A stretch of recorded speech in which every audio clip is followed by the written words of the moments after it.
Welcome to the Asia Climate Finance Podcast, where our host and his guest discuss and evaluate climate business and climate finance issues and trends.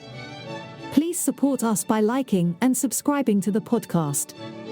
Also, please note the disclaimers at the end of the show.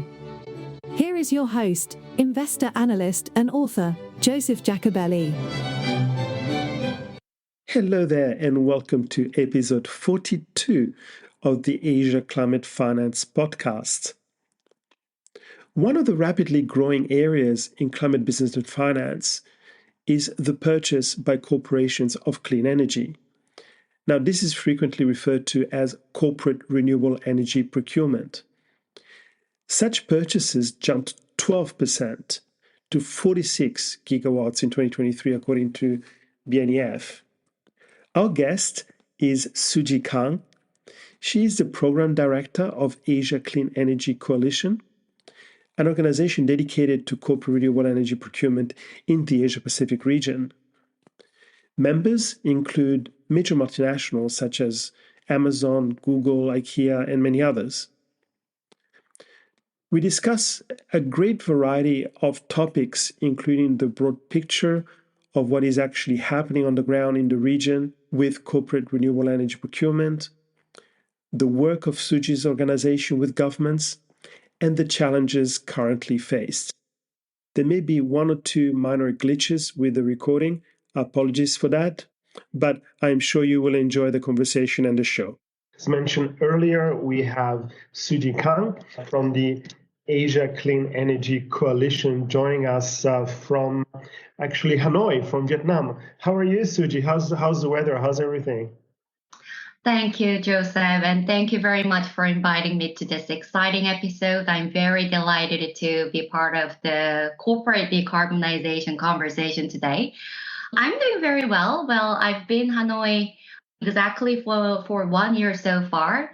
I love this tropical weather with a lot of opportunities for swimming with my daughter, while I'm also serving my professional duty as program director at the Asia Clean Energy Coalition, where I'm mostly responsible for engaging all members and stakeholders to create a favorable policy and market environment for the company's clean energy procurement across the Asia Pacific region.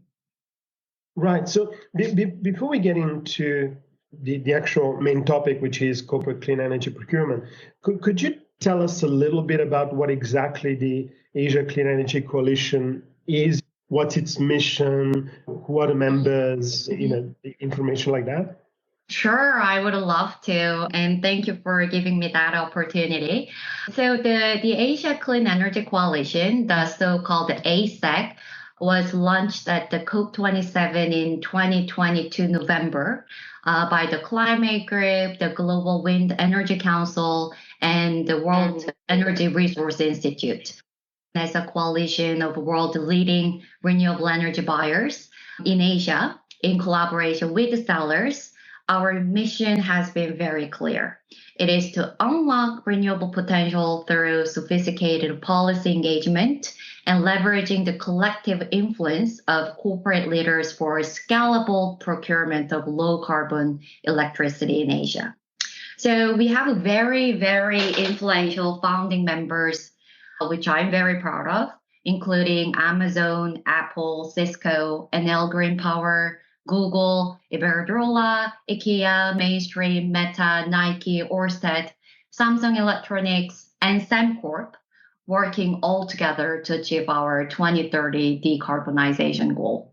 Please allow me to promote a little bit more about the coalition's unique value proposition.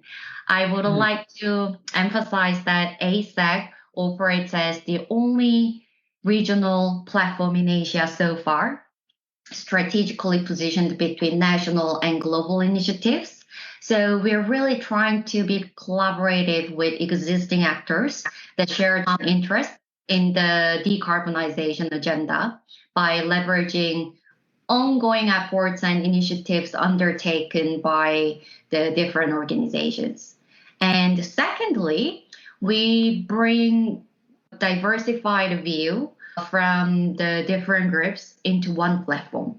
So like We're taking different views from buyers group, sellers group, and also potentially from financiers group to make sure that these are all well coordinated and make collective voices together for accelerating corporate procurement of renewable electricity in Asia.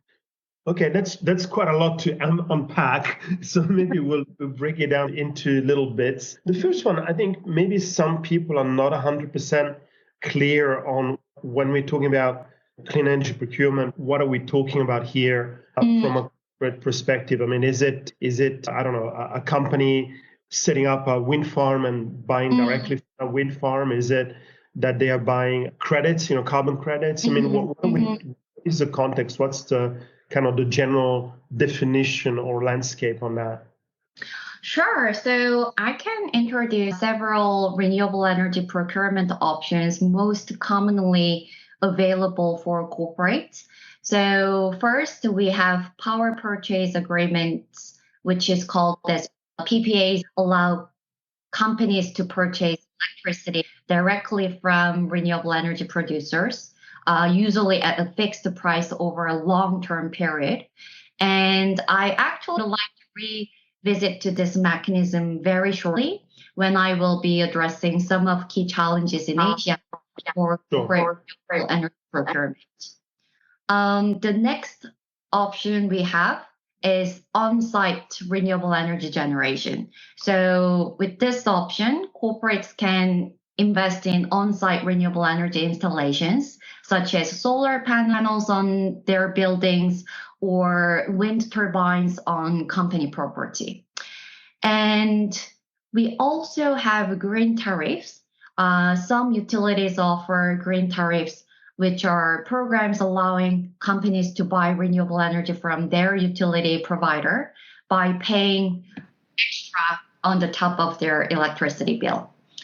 As next, we have a renewable energy certificate, so they're called RECs. So RECs represent proof that electricity has been generated from renewable energy sources. Corporates can purchase RECs to offset their energy consumption, ensuring that the amount of electricity they consume is added to the grid from renewable sources. So these are the four very common options that are available for the corporates so far. PPA, corporate PPAs, on-site generation, the green tariffs or the green premium kind of structure, as well as the carbon credits, and that's pretty much global, right? So what about in Asia? Is there many differences in Asia? Is one kind of mechanism more popular than the other, or easier to implement than the other? Right. Well, it's really different by country. I mean, like, while in some countries they have less or no options for the procurement, whereas there are some leading countries where all the options are well implemented. So it's really depending on the country. Because Asia is so diversified, right? That's right. That's right. I want to talk about a couple of the mechanisms a little bit more. But before we talk about that, could we talk a little bit about the kind of Asia Pacific, that's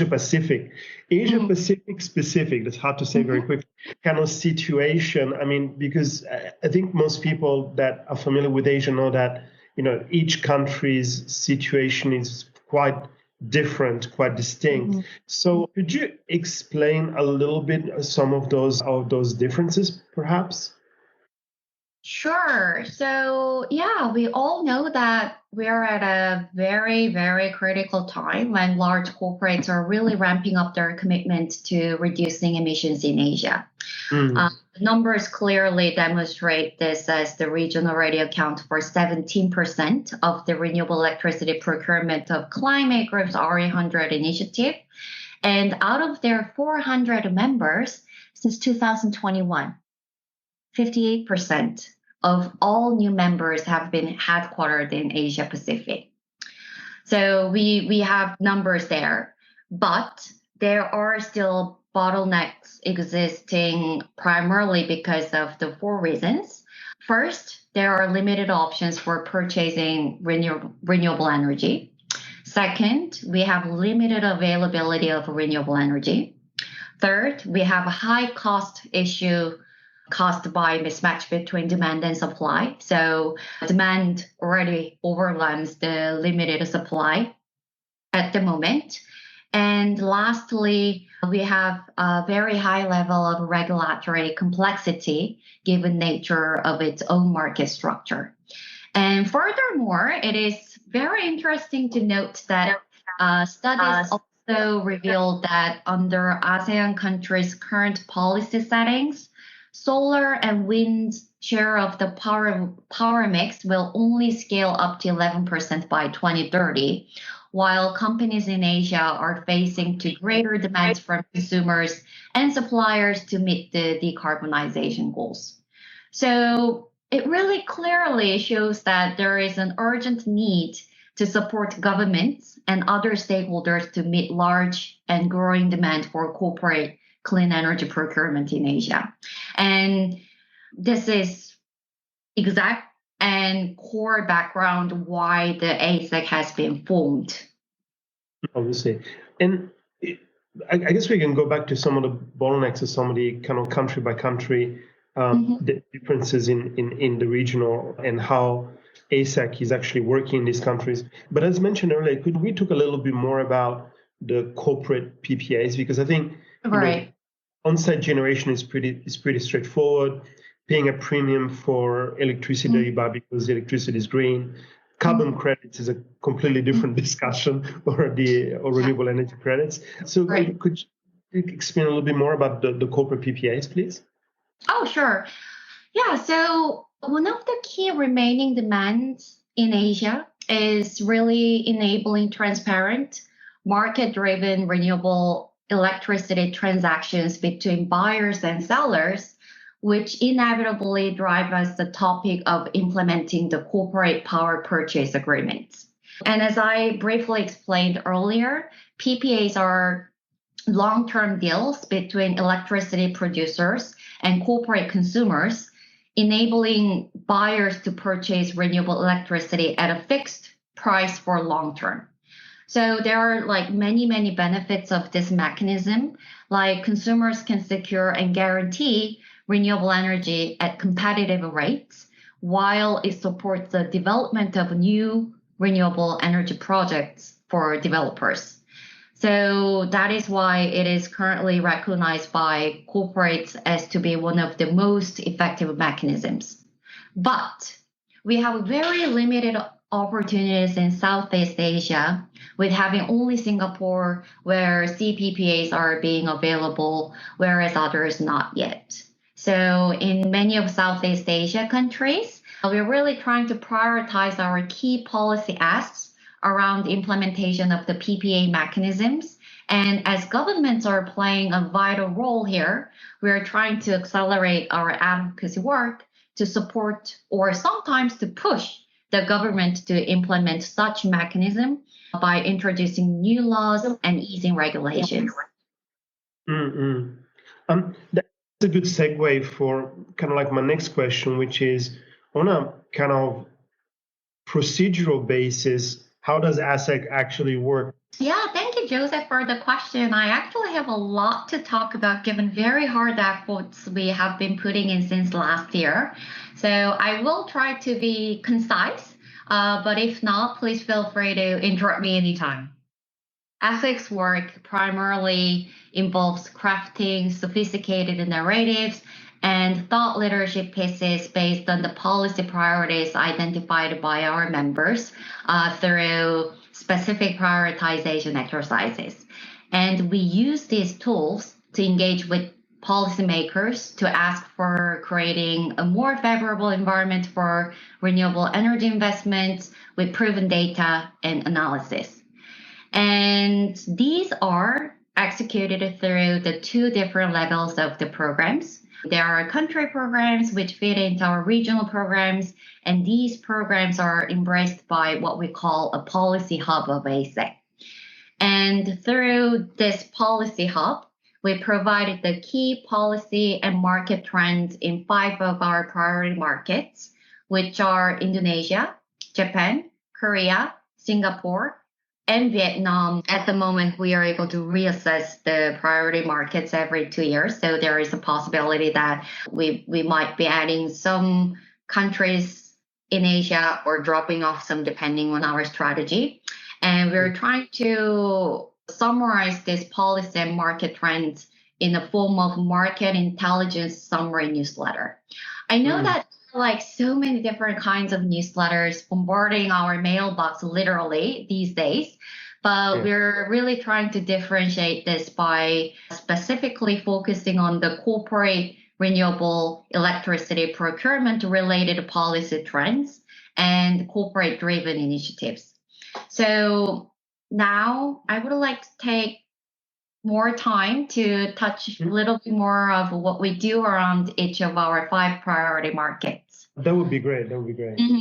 Yeah. So starting with Indonesia, we are currently developing a thought leadership piece to assess corporate renewable energy options, aiming to influence the expansion of the options by engaging with the new administration to come this year.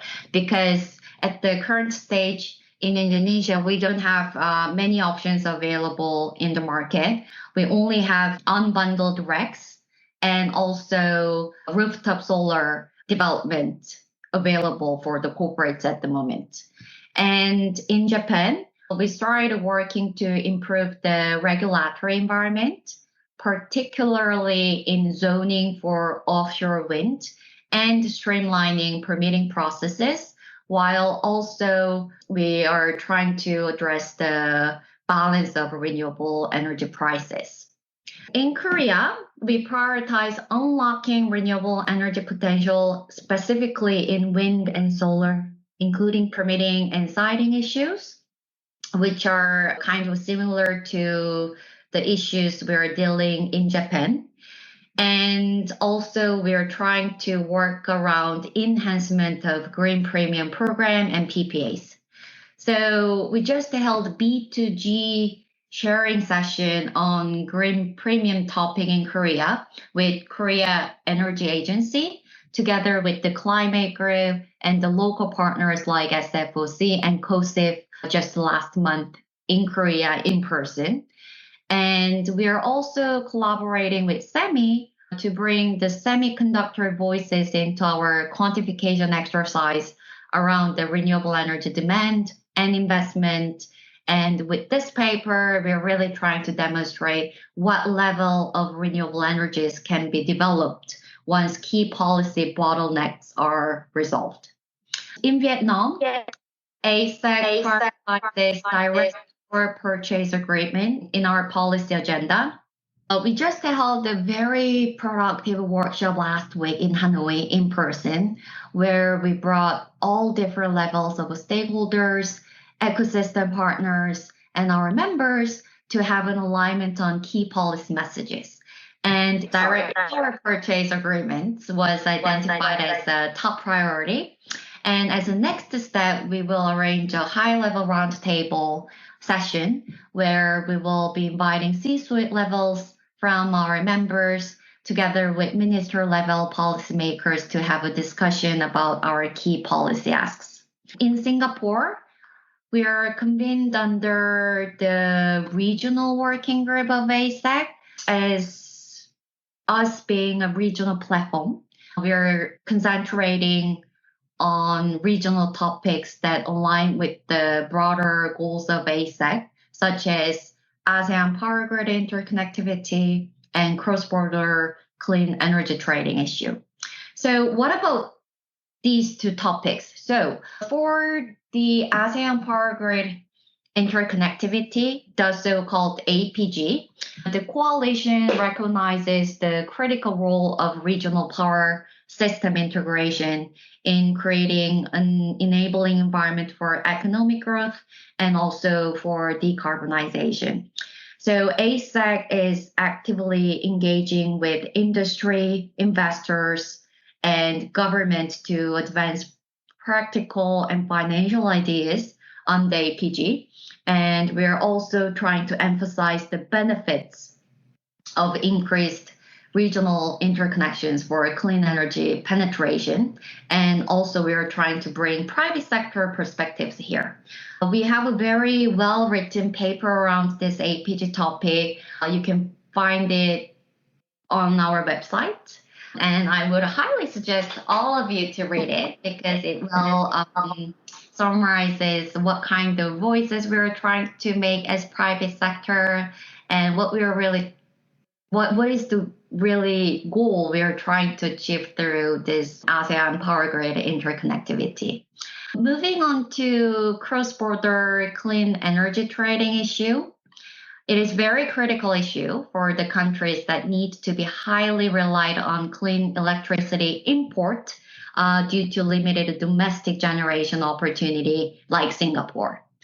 However, under the current GHG protocol or RE100 reporting frameworks, ASEAN is not considered as a single market, which means that consumers of this cross-border traded clean energy cannot make claims as being legitimate for the current existing reporting framework requirements, like ones guided in GHG protocol and CDP technical guidelines. So the shared issue of interest right now is really to understand what is needed in practice to ensure there is physical delivery of power, which is linked to our APG topic, a consistent means of tracking and retiring RECs that are being traded across different countries, and also a regulatory alignment on labeling and claiming the source of renewable energy that is being traded across different borders.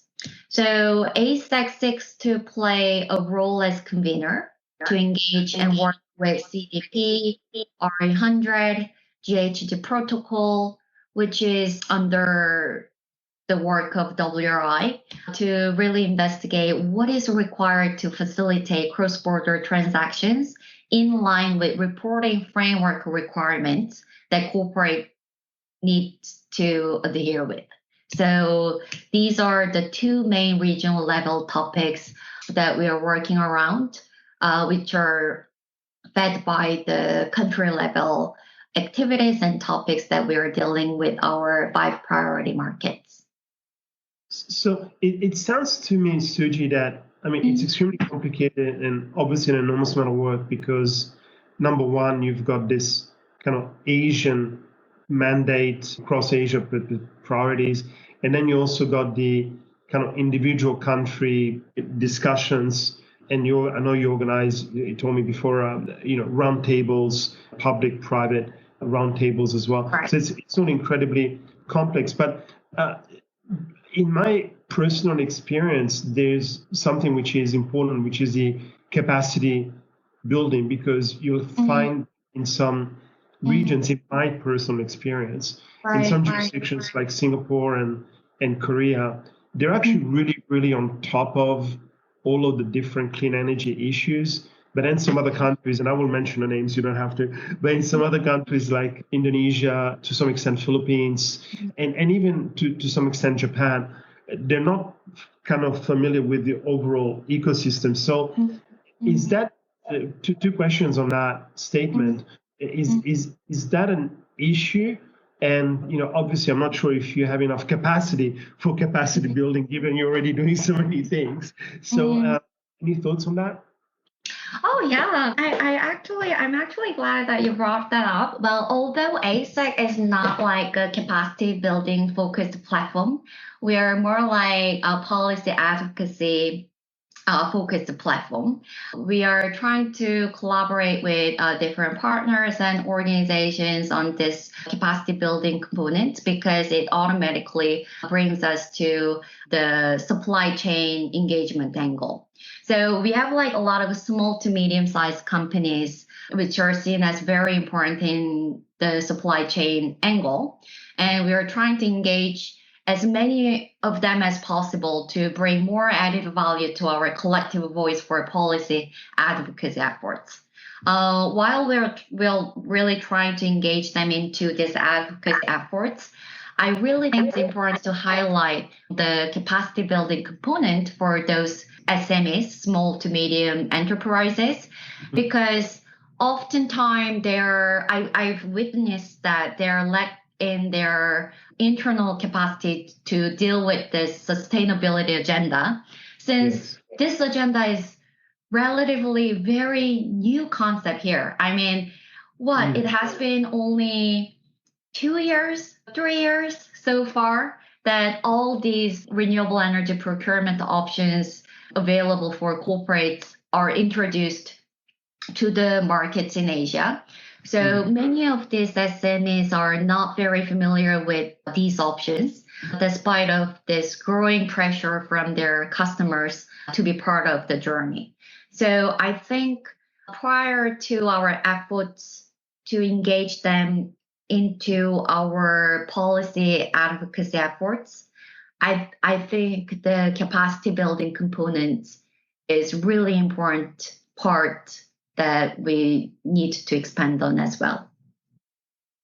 Yeah, I mean, I 120% agree with what you said in terms of my own personal experience, especially with small to medium enterprises, because they're small, so they have their resources, they have limited resources as opposed to a huge company.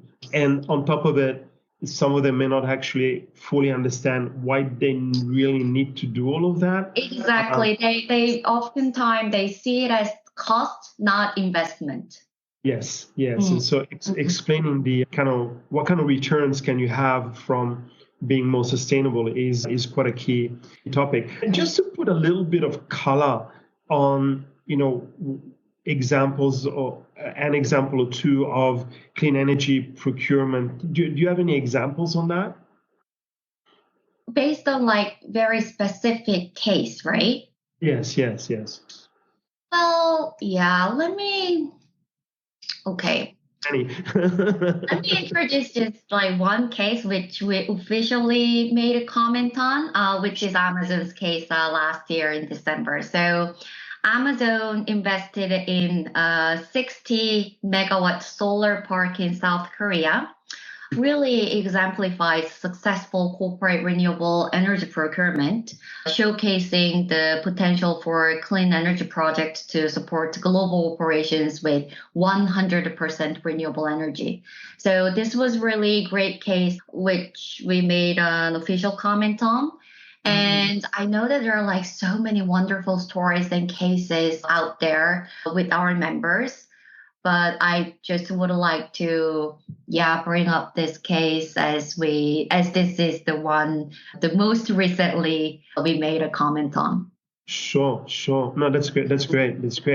Just moving up a gear a little bit. If somebody were to ask you, by 2050, is corporate clean energy procurement in Asia going to be a thing, or we will still be struggling and facing the various challenges? I mean, how do you see the kind of long-term future over the next 25 years?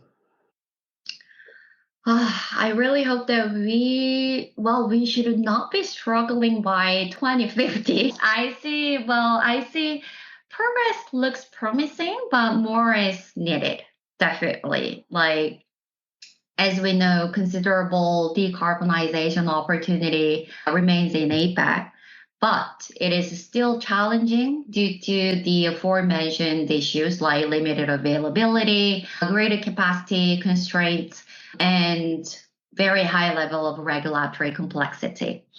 So I really think that creating the enabling conditions for quickly scaling corporate investments in new renewable projects would greatly help to accelerate progress towards this 2030 goal, where we believe governments are playing a key role in introducing new laws and easing regulations to the renewable electricity procurement options.